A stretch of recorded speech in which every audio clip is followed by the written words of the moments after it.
La doctora Claudia Nubia Bautista, la doctora Claudia Cuellar.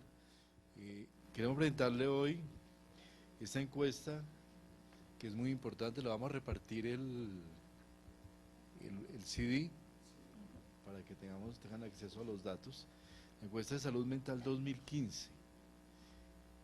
La encuesta de salud mental anterior se hizo en el año 2003.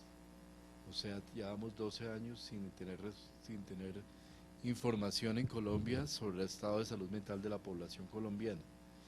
Esta encuesta cubrió 19.000 hogares, ¿sí?, de Colombia. Es representativa a nivel nacional, a nivel regional y fundamentalmente busca establecer el estado de salud, la situación de salud mental de las personas. La encuesta anterior se orientó a los trastornos de salud mental y la anterior a enfermedad de salud mental. De manera que para nosotros es muy importante los resultados. Vamos a presentar una presentación muy breve en la cual vamos a tener no más de 20 diapositivas y la idea es que vayamos preguntando porque el tema de concepto es un tema importante. 20 diapositivas pero son de 20 minutos. Entonces no se preocupen. Entonces arranquemos.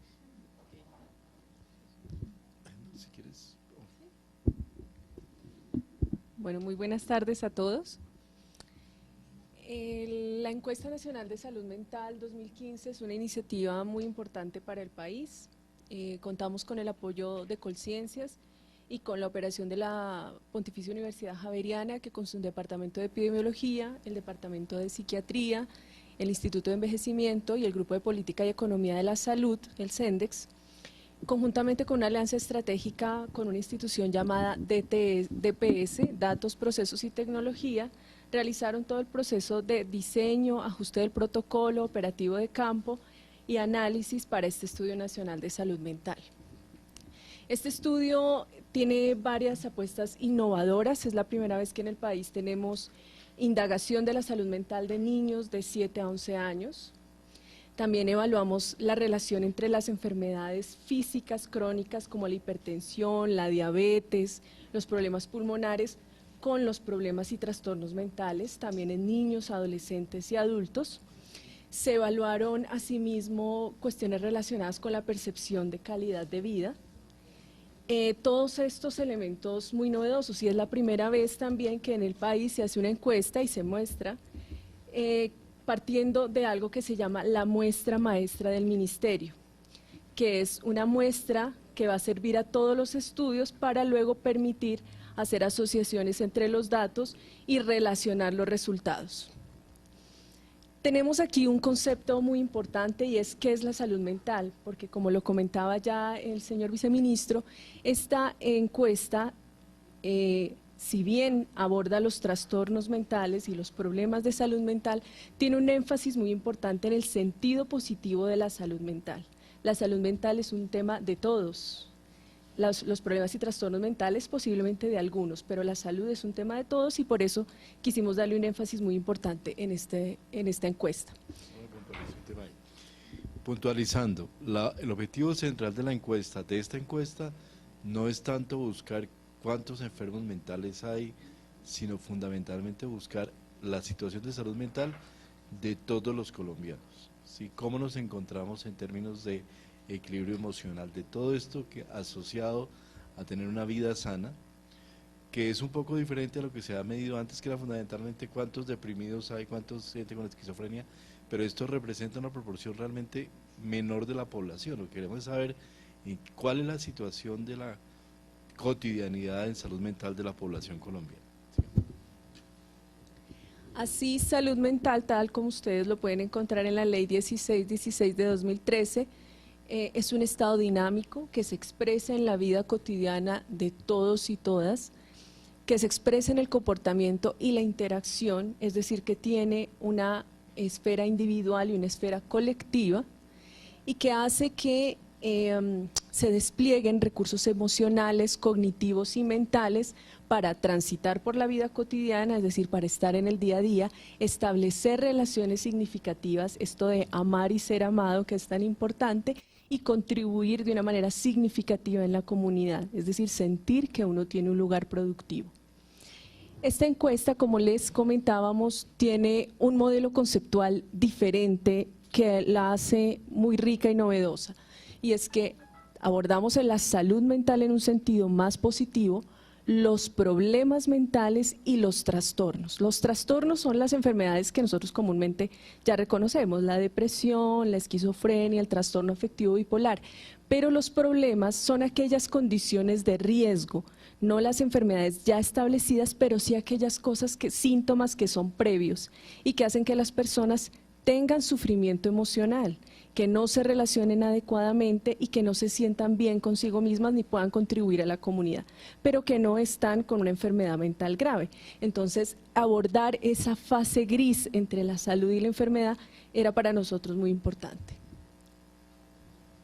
El objetivo general de la encuesta, brindar información actualizada acerca de la salud mental, los problemas, los trastornos mentales y el acceso a los servicios de salud en la población colombiana de 7 años en adelante, privilegiando su comprensión desde los determinantes sociales y la equidad. Es decir, la salud mental, como ya sabemos, es algo que no se mueve autónomamente, que se da en cada individuo, sino que depende del entorno en el que vive. Esta es una breve descripción de qué tipo de estudio se hizo. Es un estudio observacional descriptivo de corte transversal a nivel nacional, que tiene una representatividad nacional y regional, es decir, con los datos podemos decir cómo está el país y cómo están las regiones. Las regiones son estas que ustedes ven en la presentación: Central, Oriental, Atlántica, Pacífica y Bogotá. La población objeto del estudio fue población civil residente en el área urbana y rural, que esa también es una novedad frente a las otras encuestas de salud mental que teníamos, donde solamente se había indagado población urbana. Aquí está el componente de la población rural. Y los grupos poblacionales, como lo habíamos mencionado, los niños de 7 a 11 años, los adolescentes de 12 a 17 años y los adultos de 18 años y más. Esta es la estructura que ustedes van a encontrar en el informe cuando lo puedan ver: un capítulo de salud mental, un capítulo de problemas mentales, un capítulo de trastornos mentales, otro de acceso a servicios y medicamentos en salud mental y un último de valoración de estados de salud, es decir, cómo la población valora su estado de salud. Y una síntesis de los resultados es la que veremos a continuación. Primero, queremos contarles, esta es la muestra. Como comentaba el señor viceministro, se visitaron 19.000 hogares, se tuvieron en total de hogares encuestados 13.555, es decir, hubo algunos, a pesar de que se visitaron varias veces, no se pudo lograr completar toda la encuesta, y un total de personas encuestadas de 16.147. Allí está la distribución por grupos de edad, y lo que se ve en la primera columna con la N minúscula es efectivamente las encuestas realizadas, y la N mayúscula es el grupo de población al que corresponde después de hacerle un proceso estadístico, es decir, que estos 2.727 niños y niñas de 7 a 11 años dan una representatividad de los 4.244.985 niños y niñas de esa edad que hay en el país. Es decir, esto permite dar cuenta del total de la población de 7 años en adelante. Los resultados más significativos en los niños y niñas en salud mental. Cuando esta parte de la encuesta se hizo a los cuidadores y a los padres de los niños no respondían directamente, sino eran los padres los que daban la información. ¿Qué decían ellos? Que disfrutan de la compañía del niño en un porcentaje muy alto, 97.6%, que se sienten orgullosos de los niños en un 94.3%, que se llevan bien con el niño, también en un porcentaje muy alto. Y un dato interesante es que un 13.7% de los niños han sufrido movilización y violencia a causa del conflicto armado, que es un porcentaje llamativo. En cuanto a los problemas, esa área gris de la que hablábamos, lo que ustedes ven ahí como RQC es un instrumento, es un cuestionario que tiene 10 preguntas. está validado a nivel internacional por la Organización Panamericana de la Salud, y cuando una de esas preguntas sale positiva para un niño, quiere decir que posiblemente ese niño tiene un problema mental y que vale la pena que un profesional de salud lo evalúe. Entonces, con por lo menos un síntoma, hay un 44.7% de niños, es decir, una proporción bastante alta, cercana a la mitad de los niños, tienen algún síntoma que podría hacer pensar que hay algún problema o trastorno mental y que requieren intervenciones tanto en la escuela, por ejemplo, o en su casa, o en los hogares comunitarios donde pasan una buena parte del día, como en los servicios de salud. Ameritan la valoración por un profesional, sea médico, psicólogo, enfermera, el que se disponga en el primer nivel de atención. Los problemas encontrados más frecuentemente son los que tienen que ver con el lenguaje y el aprendizaje. Por ejemplo, hay dificultades para el aprendizaje de matemáticas y para los temas relacionados con lectoescritura. También se indagaron en la presencia de eventos traumáticos en los niños, y un 11.7% de los padres dicen que los niños han tenido eventos traumáticos. ¿A qué nos referimos con esos eventos? A robo, incendios, catástrofes, violencia intrafamiliar, violencia por el conflicto armado, que fueron los principales. El trauma psicológico en estos niños que han tenido un evento traumático, es decir, en ese 11.7 que ha tenido alguna vez que vivenciar un evento de esos, refieren trauma psicológico secundario el 38.6%, es decir, 4 de cada 10 han tenido secuelas psicológicas, y el riesgo de tener trastorno de estrés postraumático, que ya es una condición clínica, es de 9.2%. En cuanto a los trastornos, se indagaron varios trastornos mentales. Los más importantes en los niños son los que tienen que ver con la ansiedad de separación y con el trastorno de hiperactividad por déficit de atención. Estos fueron los más importantes. Sumando todos los trastornos que se indagaron en los niños, un 4.7% ha tenido algún trastorno en el último año, es decir, en los últimos 12 meses. Y las condiciones crónicas, es decir, aquellas enfermedades físicas que se asocian también a problemas y trastornos mentales más frecuentes, son los problemas de aprendizaje, como ya los decíamos, y lo que tiene que ver con enfermedades de la piel y enfermedades pulmonares, que no aparecen allí. En los niños que tienen enfermedades de la piel y enfermedades pulmonares, es más frecuente encontrar problemas mentales, como problemas para hablar, asustarse frecuentemente, no jugar con otros niños o no tener buen control de esfínteres, que son los hallazgos más frecuentes. Siguiente, por favor. En los adolescentes, las personas de 12 a 17 años, en salud mental, se encontró que cuando uno preguntaba cómo era su salud mental, decían que muy buena en un 96%. Y cuando se pregunta por la red de apoyo, dicen que casi siempre tienen una red de apoyo y que en general es su familia. Sin embargo, cuando se indaga por cómo es la funcionalidad de esa familia, que es la red de apoyo del joven, hay hasta un 33.1% de disfunción familiar.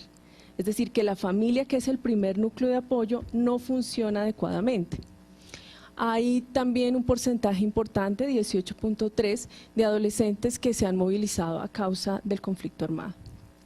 En problemas mentales, el ESRQ es otro instrumento para detectar problemas, no enfermedades, sino signos de alarma, llamémoslo así, o condiciones de riesgo. Aparece positivo en un 12.2% de los jóvenes, es decir, que también es una proporción importante. Se indagó en los jóvenes también las conductas de riesgo alimentario. En esta encuesta no se evalúan los trastornos de la conducta alimentaria como la anorexia y la bulimia, porque la frecuencia en la población es muy bajita, entonces es muy difícil encontrar los casos. Esto tiene algunas limitaciones estadísticas, pero sí aplicamos un instrumento para el riesgo alimentario. ¿A qué nos referimos con esto? Conductas como atracones, esto de comer en exceso y luego sentirse muy culpable por haber comido en exceso, tener conductas de dieta muy severas, inducirse el vómito para no aumentar de peso. Por ejemplo, estas conductas que de por sí una sola de estas conductas aisladas no es un trastorno de la conducta alimentaria, pero sí una conducta de riesgo, y se encuentra en un 9.3% de los jóvenes, que es un porcentaje importante, y llamativamente los hombres tienen tantas conductas de riesgo en la alimentación como las mujeres. No es un fenómeno exclusivamente de las adolescentes, sino que los chicos también lo están presentando. El consumo de alcohol aparece en un porcentaje también importante en los adolescentes, consumo excesivo de alcohol en un 5.2% y abuso, que ya habla de conductas donde se interfiere la funcionalidad familiar, donde ya se abandona la escuela o se tienen conductas como tener licor en la casa o bajo la cama para poder ingerir. Este tipo de conductas de abuso aparecen en un 2.8% de los jóvenes. Han tenido eventos traumáticos un 29.3%, trauma psicológico en un 88.6% y el riesgo de trauma de trastorno de estrés postraumático es de 3.3%. En cuanto a los trastornos, los más frecuentes son los que tienen que ver con ansiedad y con depresión en los adolescentes, y en los últimos 12 meses un 4.4% ha tenido algún trastorno mental. Siguiente. Gracias. La prevalencia de conductas suicidas en adolescentes, que siempre es un tema preocupante y por supuesto un evento trazador en salud pública y en salud mental. Se encontró una prevalencia de 6.6 de tener ideas suicidas, es decir, haber pensado en querer morirse en algún momento. El plan suicida lo presentaron 1.8% de los jóvenes, que ya es tener una idea muy estructurada de cómo lo va a hacer. Pensar en las pastillas, pensar en el arma del papá o del tío, pensar en lanzarse de algún lugar, pensar en el ahorcamiento y en cómo llegar a eso, pero que hayan intentado un 2.5%. Estos datos son llamativos porque hablan de que un número moderado piensa en quitarse la vida, pero pocos lo planean, y un número más alto sí lo intentan. Es decir, los jóvenes tienden a ser muy impulsivos, a no planear este tipo de actos, sino a actuar reactivamente a una situación que les es difícil y que los sobrepasa. Y en los adultos, ¿qué encontramos? En cuanto a la percepción de salud mental, 95-96% dicen que es muy buena, muy satisfactoria. ¿Y a qué asocia la salud mental cuando uno pregunta, pero para usted qué es salud mental? En general es comer bien, dormir bien, descansar, no tener problemas, sentirse feliz, en paz con uno mismo, que en general son definiciones que hablan como de un sentido de la salud mental, que es de tener las necesidades inmediatas satisfechas, y que es de una salud mental en un sentido individual, es decir, que yo esté bien. Y digamos a lo mucho o de manera más cercana a la familia. El apoyo que perciben es de un 41% siempre o casi siempre, es decir que hay un buen porcentaje que no percibe apoyo familiar, a pesar de que dicen que se sienten muy felices y en paz y tranquilos. Y el grado de disfunción familiar también es de 1/3 como en los adolescentes. Y la presencia de movilización por conflicto armado y de exposición a esta forma de violencia está en un 15.8%. Los problemas mentales en los adultos también se presentan en una proporción importante, 9.6% a 11.2%. Conductas de riesgo alimentario que también se indagaron están en un 9%. El consumo de alcohol es más alto, indudablemente, que en los adolescentes. Consumo excesivo está entre un 12.3 y un 21.8%. El abuso entre 6 y 12%. Lo que nos hace pensar y concluir que el consumo de alcohol es posiblemente el problema de salud mental más importante en el país en este grupo etario. La presencia de eventos traumáticos también aumenta a medida que la vida se va haciendo más larga, entonces ya hay un 40-41% de personas que han tenido un evento traumático, y el riesgo de trastorno de estrés postraumático es del 3.1% aproximadamente. Los trastornos mentales más frecuentes en los adultos también son la depresión y la ansiedad.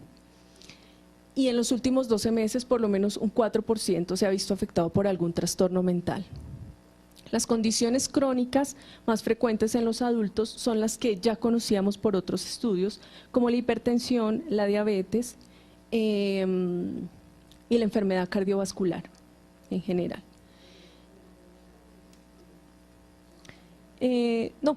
Bueno, las cifras que ustedes veían abajo tienen que ver con que las personas que tienen enfermedades físicas también tienen mayores problemas mentales, es decir, puntúan positivo de manera más frecuente en el test para problemas mentales en adultos.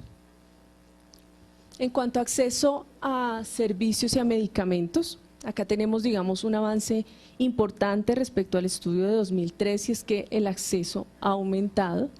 En la población entre 7 y 11 años, que es la primera vez que lo medimos, las personas que sabiendo que tienen un problema mental, en este caso los cuidadores, que el niño tiene un problema, un trastorno mental, los que solicitan atención es un 48.1%, es decir, un poco menos de la mitad.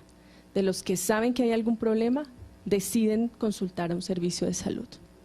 Y aquellos que después de haber solicitado esa atención recibieron efectivamente la misma, asciende a un 92.7%, que es un acceso muy importante, considerando además que las actividades, intervenciones en salud mental se incluyeron dentro del POS, y eso hace que el acceso a las mismas esté mucho más disponible para todos.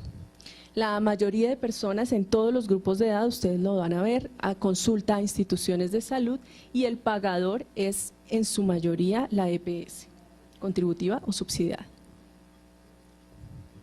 En los adolescentes, aquellos que solicitan atención sabiendo que hay un problema o un trastorno mental es de 35.2%, como ven es menor.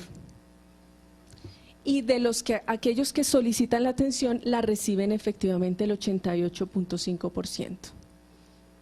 Así que aquí vemos que hay una menor consulta por iniciativa de los adolescentes o de sus padres, pero se sigue manteniendo un buen acceso.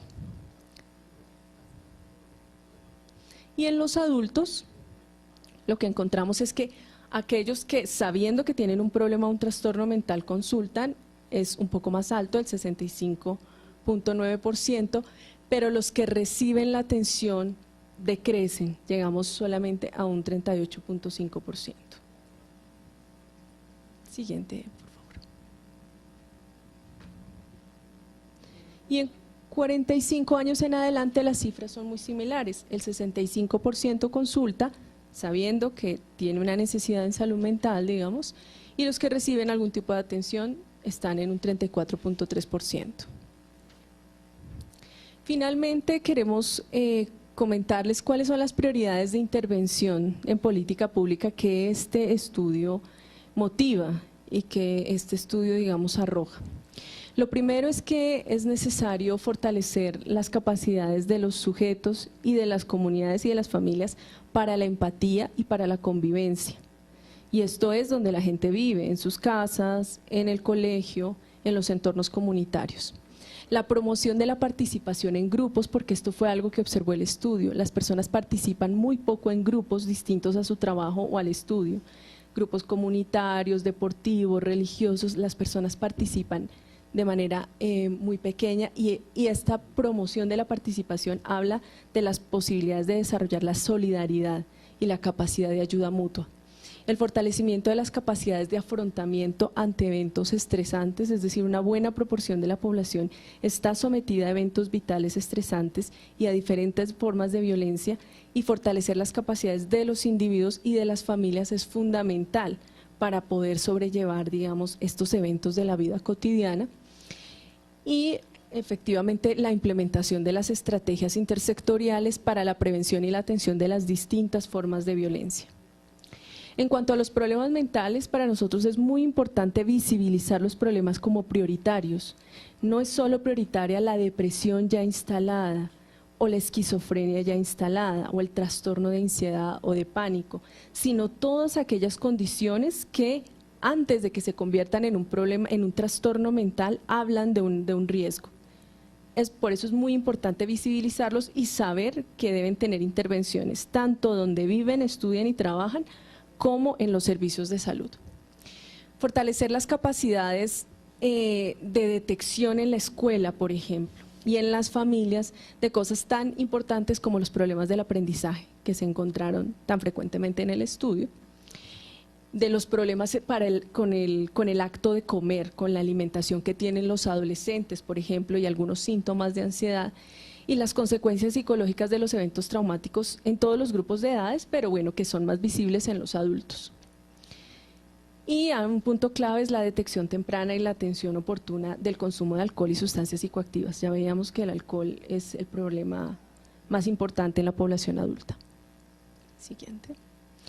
En cuanto a los trastornos, ya cuando las enfermedades están instaladas, ¿qué deseamos priorizar? Es aumentar las capacidades de los equipos básicos de salud. Estamos hablando de los médicos de primer nivel, de las enfermeras, de los psicólogos que están en esos centros de atención rurales y urbanos, para detectar adecuadamente todos estos problemas y trastornos mentales, saber hasta dónde los pueden tratar ellos y cuándo requieren remisión a un especialista. Y fortalecer las capacidades para poder ver la salud física y la salud mental de manera conjunta, no son dos cosas separadas, la salud física y la salud mental van de la mano. Eso quiere decir que una persona con enfermedad física crónica necesariamente hay que ver la salud mental de esta persona. Y en cuanto al acceso a servicios y medicamentos, hemos visto, y el estudio demuestra, una mejoría importante en el acceso. El anterior estudio hablaba de que solamente entre el 5 y el 15% de las personas acceden a los servicios de salud, aquí está entre el 38 y el 92%, pero sí debemos fortalecer todo lo que tiene que ver con la continuidad de la atención, con la oportunidad y con la calidad de la misma.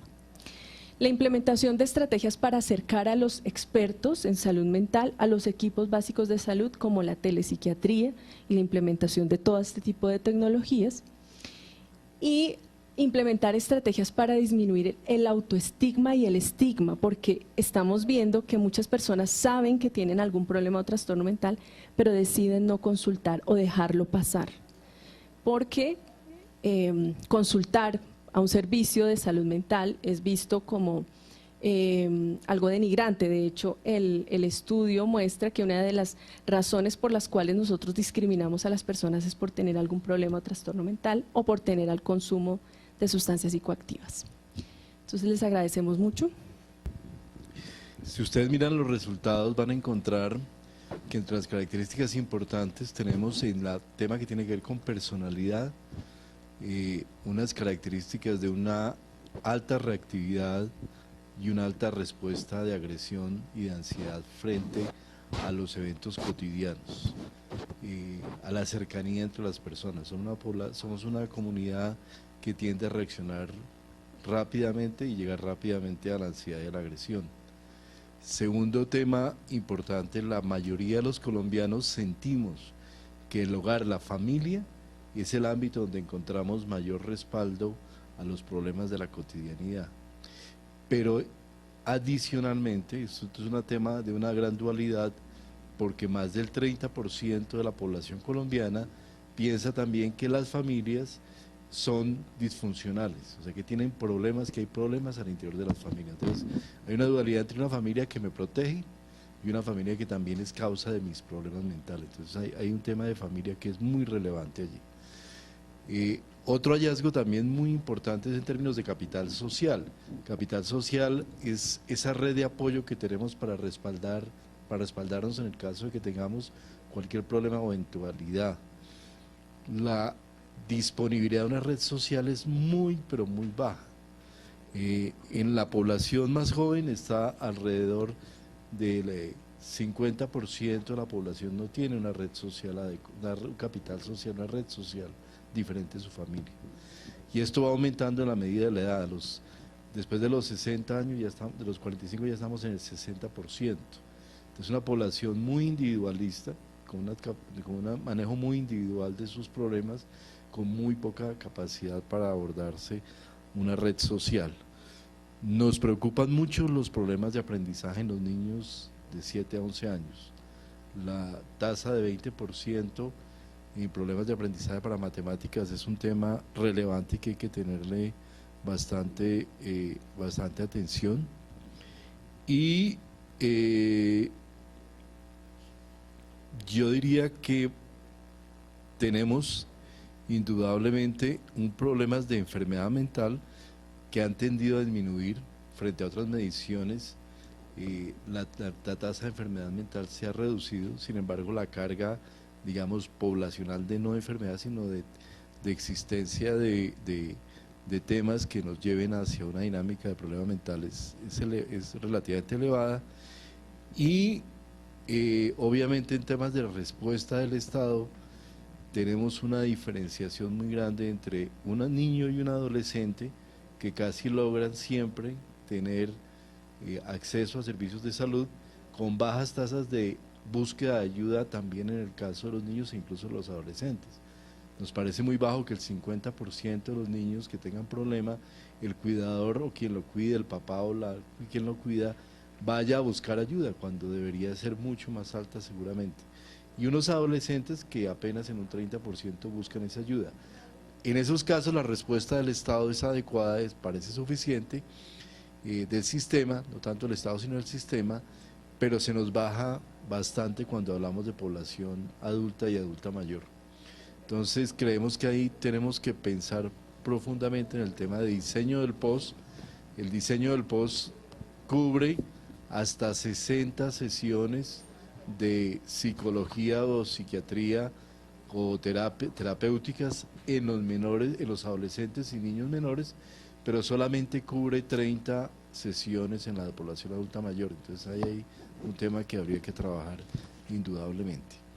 Y la última reflexión tiene que ver con el tema del posconflicto, de cómo abordar lo que se nos viene en la eventualidad de una firma de paz y de tener que abordar poblaciones en las cuales realmente hay problemas de salud mental que creemos que son severos, donde las conductas agresivas son relativamente altas. Si ustedes suman la experiencia de exposición a violencia, si uno suma el componente de violencia por conflicto armado con el componente de violencia por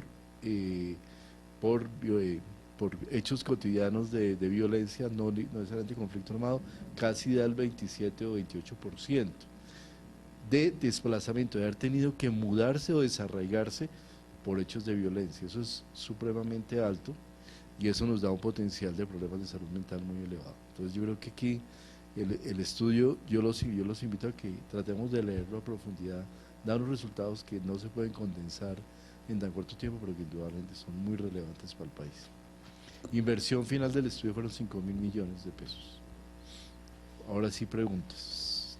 Muy recibir atención médica y seguramente hay un alto número de la población que recibe esa atención médica, pero hasta donde los tratamientos realmente se dan de una manera completa y no son personas que reciben 1, 2 o 3 sesiones en psicología y de ahí en adelante si no las cubren pues no las tienen. Pero creo que usted ya respondió a eso. Pero ese punto es muy importante para un tema que se llama modelo de atención. Tenemos que pensar primero que la atención no solamente tiene que ser médica o psicológica, tiene que ser una atención integral. Y esa integralidad muchas veces no la puede capturar el POS. Y en ámbitos rurales es evidente que las tasas son menores, pero los problemas de acceso pueden ser evidentemente mayores. Y lograr cubrir población en ámbitos rurales es un tema muy importante, particular, como decía, el tema posconflicto. Siguiente. Bueno, yo tenía 2 dudas y era una con relación al consumo de licor en adolescentes. Quería preguntar básicamente si en la encuesta las preguntas se hicieron directamente a los adolescentes para conocer ese consumo, porque creo que en ese caso, pues, no me lo dijeron, entonces no lo sé, pero creo que en ese caso, digamos que la cifra variaría mucho. Y la otra, pues los problemas de aprendizaje que se presentan, que de alguna manera esto también va ligado a los problemas de alimentación que tienen algunos niños en algunas zonas rurales del país y otros factores que influyen. Entonces, ¿cómo dentro de la encuesta, digamos, se entró a trabajar con esos puntos que también influyen en los resultados? Eso yo te respondo la segunda y te doy el paso aquí a la doctora para que responda la primera. En la segunda, indudablemente que hay una conexión entre temas alimentarios, temas de disponibilidad de micronutrientes y el tema finalmente que se produce a los 5 años o en adelante o 7 cuando se evidencia un problema de aprendizaje al final, también cruzado obviamente con las relaciones y problemas familiares. Por eso es tan importante la muestra maestra, porque nos va a permitir comparar los resultados de esta encuesta con la ENSIN 2015 que estamos aplicando en este momento, en la encuesta de situación nutricional, que nos va a permitir ligar problemas de aprendizaje en poblaciones que se pueden evaluar integralmente con deficiencias, por ejemplo, de micronutrientes. Nosotros sabemos que en la población hasta los 5 años, la deficiencia de micronutrientes en Colombia o anemia está por ahí alrededor del 27% y antes de los años en el 51%. Y es también muy alta. Entonces, ¿cómo eso puede estar indudablemente influenciando? Porque es evidente además, y está absolutamente comprobado, que una baja disponibilidad de micronutrientes, una anemia nutricional antes de los 5 años, puede producir reducciones del coeficiente intelectual en el 7 u 8%. 7 u 8 puntos de coeficiente intelectual pueden bajar por una inadecuada ingesta de micronutrientes. Y en Colombia estamos en una situación compleja. Entonces, evidentemente, eso tenemos que cruzar. Respecto a la indagación del consumo de alcohol en adolescentes, aquí los adolescentes respondieron, no sus cuidadores, pero como eran menores de edad estaban en presencia de los padres. Entonces el reconocimiento del consumo de alcohol es menor y por eso es menor. Ustedes conocen también, hay una encuesta de consumo de sustancias psicoactivas y alcohol en hogares y otra en escuelas. Estos datos son menores posiblemente por este sesgo. Los chicos no reconocen frente a sus padres el consumo de alcohol o el consumo abusivo. Desde el punto de vista de política pública, seguiremos en el tema de consumo de alcohol. Nuestro indicador de trazabilidad y seguimiento no va a ser esta encuesta, sino una encuesta de consumo de sustancias psicoactivas.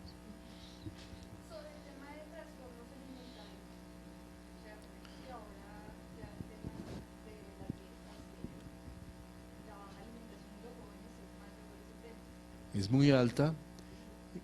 Usualmente se ha etiquetado a la niña, a la mujer, como siempre tenemos la imagen, el imaginario de la niña anoréxica, la niña bulímica, y nunca hemos tenido un imaginario de un niño varón bulímico o anoréxico. Aquí no, como decíamos, no medimos exactamente bulimia o anorexia porque son eventos de una frecuencia muy baja, pero sí medimos el riesgo, y el riesgo es incluso un poquito mayor en los hombres que en las mujeres. De pronto las respuestas finales son diferentes y la forma en que se manifiesta ese riesgo ya en enfermedad en un hombre, en un muchacho, es diferente al de una mujer. No probablemente sea exactamente bulímico o anoréxico, pero sí hay trastornos que muy seguramente no estamos diagnosticando, no estamos evaluando adecuadamente y se manifiestan en los muchachos, pero se nos pasan de una manera desapercibidos. Muchachos que no comen lo que deben comer, que manifiestan un desgano a la comida, que no se pueden sentar con su familia a compartir un momento, que se levantan de la mesa y dejan el plato hervido, o que solo pueden comer ciertas comidas y otras las desechan absolutamente. Hay distintas presentaciones de trastornos alimentarios, pero esto sí nos prende una lucecita roja para empezar a pensar en Colombia, en nuestra sociedad, en el joven varón, como una fuente potencial de problemas alimentarios. Eso en los adolescentes y en los mayores, en los adultos. Sí, es igual, muy parecido. Ahora, en los adultos la presencia es igual, cerca del 9.5% tienen conductas de dietas o de vómitos o de atracones, esto de comer mucho, que se asocia con obesidad.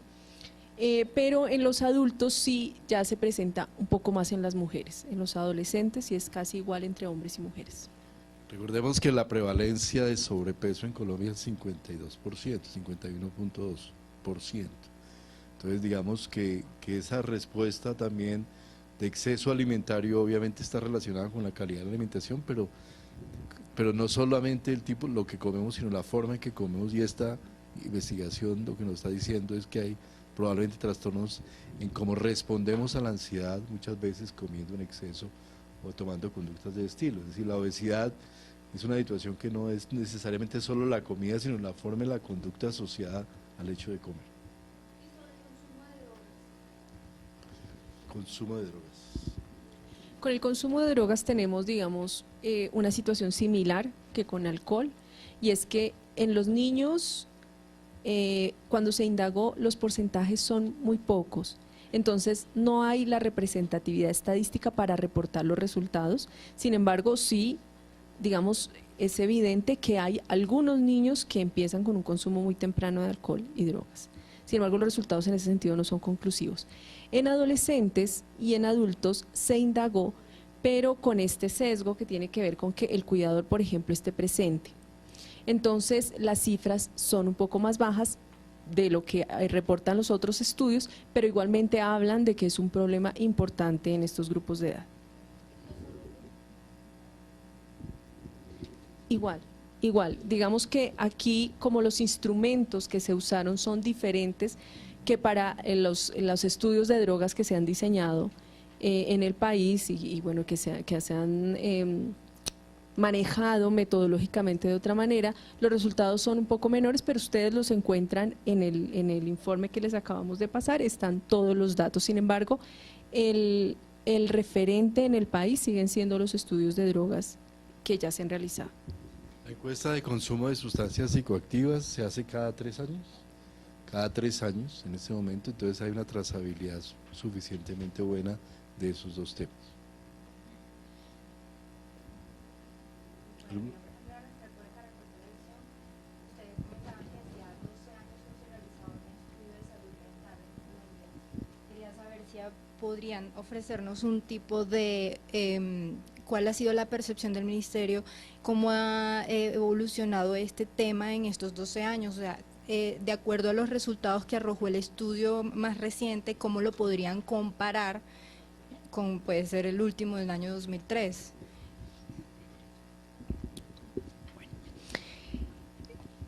Estos dos estudios, justamente como este estudio parte de la muestra maestra del ministerio, que es una iniciativa que lleva más o menos 2 años en ejecución, tiene unas condiciones distintas y hace que los resultados no sean plenamente comparables. O sea, no es la misma muestra, no son los mismos instrumentos, no es la misma población, no están ubicados en los mismos lugares, así que no es comparable. Sin embargo, sí permite hacer algunas inferencias. Como lo mencionaba el señor viceministro, han disminuido la frecuencia de algunos problemas mentales, de algunos trastornos mentales. Sin embargo, esta encuesta sí permite encontrar los problemas, o sea, una franja más amplia y más variada y que nos da más información de dónde vamos a intervenir, que es todo el tema de problemas mentales en niños, adolescentes y adultos.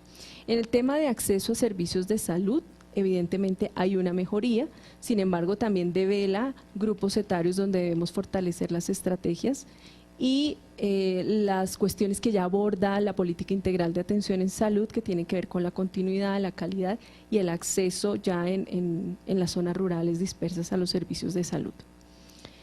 Este estudio aborda muchas menos patologías, el otro abordaba muchas enfermedades, este aborda menos, las más importantes, pero entonces aborda cuestiones como el tema de los niños, de la exposición a las diferentes formas de violencia, los problemas en el hábito de comer y los problemas de aprendizaje que antes no teníamos con el otro estudio. Me dicen que primera vez que estudian a niños entre 7 y 11 años, ¿por qué consultar a los cuidadores y no directamente a los niños? Por ley tenemos que tener siempre al cuidador al lado de ellos. No se puede abordar al niño de una manera individual, sino hay que abordarlo con su padre, madre, cuidador o acudientes. Es un tema. Pero las respuestas son de los niños. Las respuestas son del cuidador. Del cuidador. Del cuidador. Si es que un niño de 7 años realmente, de 7 a 11, todavía no tiene la capacidad de dar una respuesta completamente objetiva frente a un cuestionario como de este tipo. Aquí se aplicaron además pruebas con preguntas estructuradas, que son siempre definidas por la Organización Mundial de la Salud como dirigidas básicamente al cuidador. Yo quería además enfatizar el tema de suicidio. Tenemos un riesgo de suicidio que está en el 9%. Es un riesgo relativamente alto, pero la tasa de suicidio, el riesgo mismo de suicidio, cuando uno lo compara con otros países, no es el más alto. Colombia tiene un nivel relativamente bajo de riesgo de suicidio en la actualidad, según esta encuesta. ¿Y el menor índice de suicidio en adolescentes o no? Tocará buscar el resultado. El riesgo de suicidio en adultos lo teníamos y lo quitamos. Es-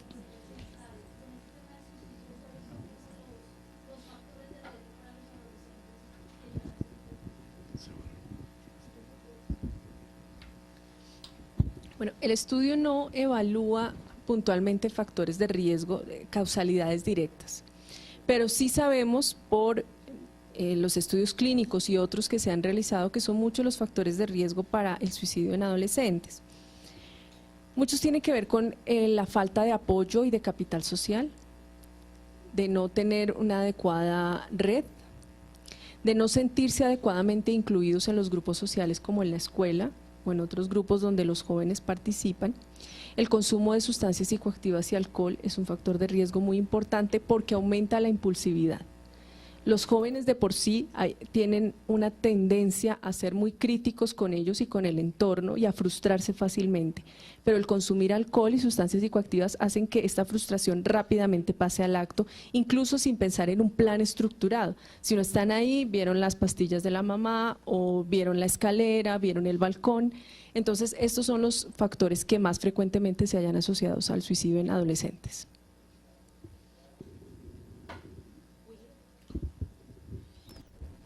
¿Cómo se puede intervenir, por ejemplo, en los adultos, en este caso, que presentaban un porcentaje bajo al saber que ya tenían un problema y no acudían al especialista?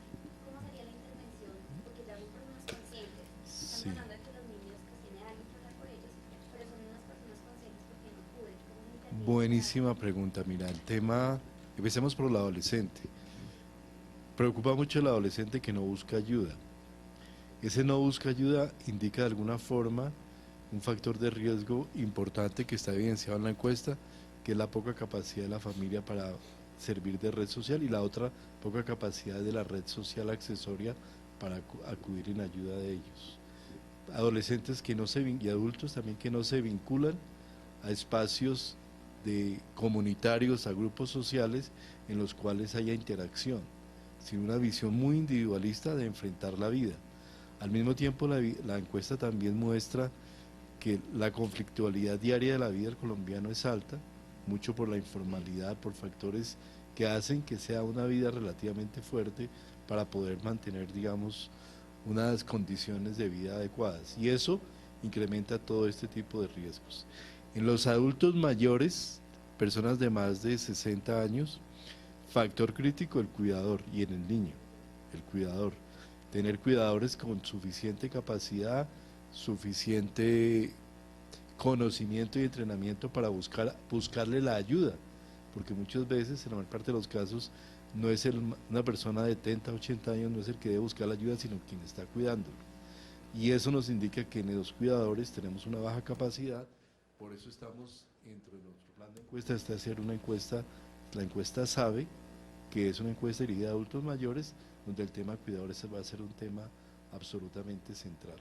Pero creemos que el tema apoyo social, capital social, es el tema crítico para poder superar todos estos factores de riesgo y obtener una respuesta adecuada en el manejo clínico terapéutico que deben tener las personas en esta cotidianidad. Al mismo tiempo, siempre hay una estigmatización del tema enfermedad mental. Por eso esta encuesta y la ley de salud mental busca centrar el tema en salud mental y decir, este no es un problema por allí de unos pocos, un 10% que tiene enfermedad mental en Colombia. No, este es un tema de todos los colombianos que tenemos que mirarnos desde esa dimensión de salud mental, de cómo funciona nuestra familia, de qué capital social estamos construyendo y qué funcionalidad tenemos en los entornos en los cuales nos relacionamos. Y eso, digamos, es lo central de una encuesta como este tipo, es decirnos y concientizarnos de que la salud mental es un problema de todos, todos, absolutamente todos. Bueno, muchas gracias, estaremos atentos a cualquier duda. Otro tema que se nos queda pendiente también es importante, la orientación de la educación, en educación de profesionales en medicina, psicología, trabajo social, todos los que tengan la salud mental, que esté orientada hacia la salud mental y no solo hacia la enfermedad mental. Nosotros tenemos que tener aproximaciones diferenciales, psicosociales especialmente, para tratar el tema de la enfermedad mental y no solamente psiquiátricas y médicas clínicas. Es importante que esta encuesta nos muestra que el espectro de la forma en que debemos atender no es tanto la sola sesión de cuántas terapias vamos a tener, sino la forma en que nos aproximamos a las personas para darles salud mental. Muchas gracias.